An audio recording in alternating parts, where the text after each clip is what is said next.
Ever since I was a young man, I had a dream of living in a rural environment and having a mountain view.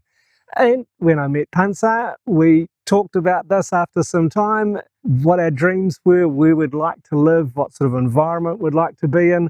And we found we had this in common and a few other things, like we wanted to live at home and work from home. We wanted to be able to welcome guests into our home and have like a guest house or a homestay. And it sprung from a single conversation one day. Pansa said to me, I think we should look at buying some land and building. And my initial reaction was, well, how can we do that? We don't have the resources. We didn't think we were ready, but we made a start. The conversation was a start, and as we talked it through, we began to do some research, we began to do some planning. Then we actually bought some land and started to build our dream. And now, after living here for nearly 8 years, we feel really like we belong. And this has actually been something that has grown continually from when we first moved here, is the sense that we really do belong here. And after 8 years of working at our dream and building our dream, and we are continuing to develop our dream. We've not stopped. We're not totally living our dream, but that's because our dream keeps growing and evolving and changing, and we love it. Sure, living here, living amongst this community, we don't interact a whole lot with our neighbours because we're kind of separate from them. But when we do, it's usually really lovely and really heartwarming.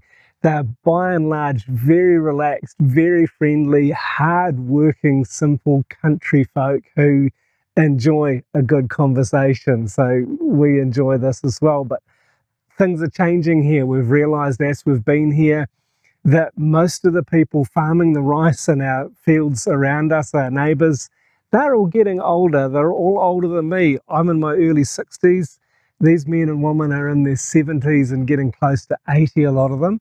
They've worked hard. They've sent their kids to school and to college. Their children are educated and they've got jobs in the city. So the life here is beginning to change, and we're sort of, thinking quite frequently more and more about how we can maybe help out with new ideas and different ideas, because we connect, we interact with the wider world more than our neighbours generally do.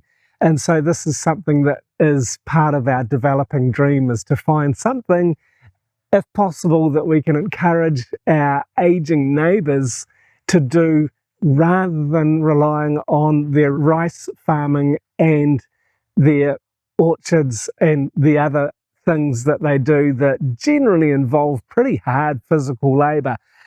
Don't get me wrong, these are tough people. They work hard and they've done it all their lives, but for sure, they will complain about aches and pains and getting older as they're engaging in planting their rice or harvesting their crops and things like that. So it's just something that we have on our hearts. It's become part of our evolving dream, is to be able to do something charitable and, I don't know, educational or exactly what, to be able to help our neighbours in some way.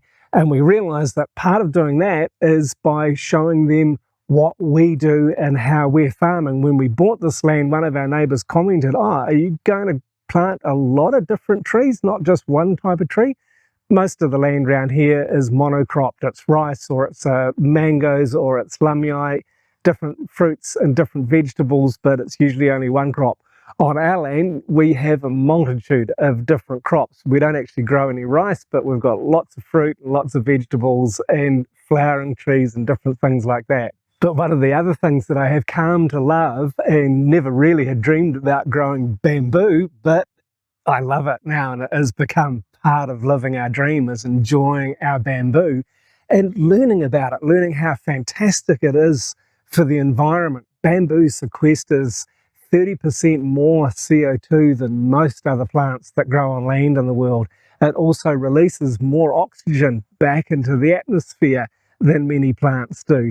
It's also very sustainable, because once the bamboos mature, it's not all mature at the same time, because every year it's sending up new culms. There's new shoots coming that grow tall and strong, and after about 4 or 5 years, these ones can be harvested, but there's always new ones coming up. So it's extremely sustainable.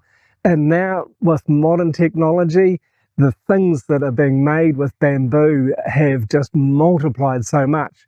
Traditionally, people here have built houses with it and made furniture and done other things, but now there's fabrics being made. It's being included in all kinds of things, like making toothbrushes or cutlery or making laminated bamboo timbers, all kinds of things. So it's really a wonderful resource, and we're continuing to research how we can incorporate more of this into what we're doing, and possibly to incorporate it into what our neighbours are doing on their land as well. Because surely bamboo is very sustainable, and it can return quite a good income if it's planned well, planted well, and harvested carefully. And the other thing that we really love about being here is sharing our dream with others. We run Suan Sook Homestay. We've just got 4 guest rooms, so we're quite small and it's quite intimate, and we quite often will connect really well with our guests who come and stay. And we've now had guests who have returned, some of them multiple times, because they just love coming here to relax and enjoy the peace and the quiet and just soak in the serenity here at Suan Sook Homestay. And this is really beyond what I could have dreamed. I never realized that it would be so special to people to come here and just be able to stop and unwind and relax and enjoy the environment, the comfort, and the hospitality that they receive. So if you're interested, please do look us up. If you're in northern Thailand, come and visit us and enjoy some of our hospitality and the peace and quiet here at Suan Sook Homestay. And another way that we've recently started to share about our dream is through these YouTube videos for sure, but I've also started a Substack. I'll leave a link to it in the description below. Substack, if you're not familiar with it, is pretty much like a hybrid between a website and a social media feed that I can post updates, I can interact more easily and have further discussions that doesn't happen so easily on other platforms. So I'm really looking forward to building our Substack, because that will build our connection with people that we contact with that are other parts of the world that can't physically be here, but might want to learn more about our gardening or more about photography or more about lifestyle in northern Thailand. We like to share these things, and this is a great new discovery that I'm actively working on building up, and would encourage you to please take a look, come and subscribe and join in and continue our journey with us and continue to be a part of what we're doing here, sharing our vision and sharing our dream. And so living here in northern Thailand, we really enjoy being as sustainable as we can, and this is an ongoing process, but we love the peace and quiet of the countryside. We love the climate here. It's pretty hot sometimes, but it is also cool. We're just coming into our cool season now, which is really delightful. And so we really do enjoy living as sustainably as possible here, and this is an evolving part of our dream. We really want to be able to grow as much of our own food, our own vegetables, our own fruit and herbs and things like that as we possibly can, and have enough to share as well. And this is a part of our lifestyle. We are as organic as possible. We're inspired by permaculture and permaculture principles, so we like to just blend in and do things as naturally as we can, but at the same time be productive and really enjoy it. And this sure is living our dream. It's not perfect. We've not reached all of the things that we've dreamed for yet, but hey, this is life, and it's part of who we are, is just to want to keep on growing and learning and enjoying life as much as possible. And part of that enjoyment is to continue to dream and to encourage you to do the same thing. So if you've got a dream that you're working on, or maybe a dream that's stalled, think about it some more and open your heart to the possibilities, open your mind and dream bigger. Even if you can't think of how it might work, there's always a way. As I said at the beginning, we had this one conversation, this one idea, this dream of being able to buy land and build a home rurally. And here we are. I didn't think we were ready for it, but obviously I was incorrect in that thought. We pressed forward and our dream is becoming a reality. And if you'd like to learn a little bit more about what it's like to live rurally in a small village in northern Thailand, you can check out this video next. Thanks very much for watching.